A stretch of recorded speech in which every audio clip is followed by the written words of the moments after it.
မေလိုမင်းကိုချစ်ကြောင်းလိုက်လို့မထိုင်းနိုင်ဘူးဟုပြောကသူ့ကိုတွန်းချလိုက်သည်ယောက်ျားကစိတ်ထဲကသဘောတူခဲ့တော့လဲပြန်ပြောရန်မရှိခဲ့ဘူးနောက်နေ့တွင်မိန်းကလေးကယောက်ျားကိုလက်မှတ်ချချုပ်လက်ရည်ထိုးရန်ခေါ်သွားခဲ့သည်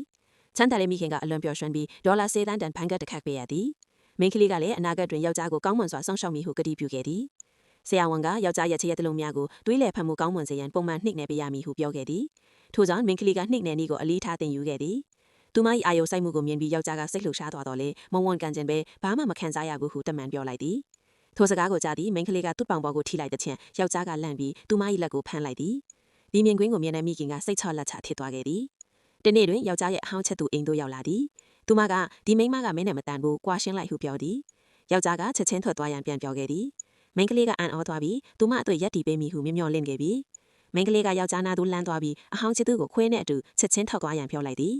သို့တော့အဟောင်းချစ်သူကခွေးကြိုးကိုလွှတ်ချလိုက်သည်ခွေးကယောက်ျားကိုကိုက်မိအချိန်မှာမိန်းကလေးကချက်ချင်းသူ့ရှိမှရက်တီကကာကွယ်ပေးလိုက်သည်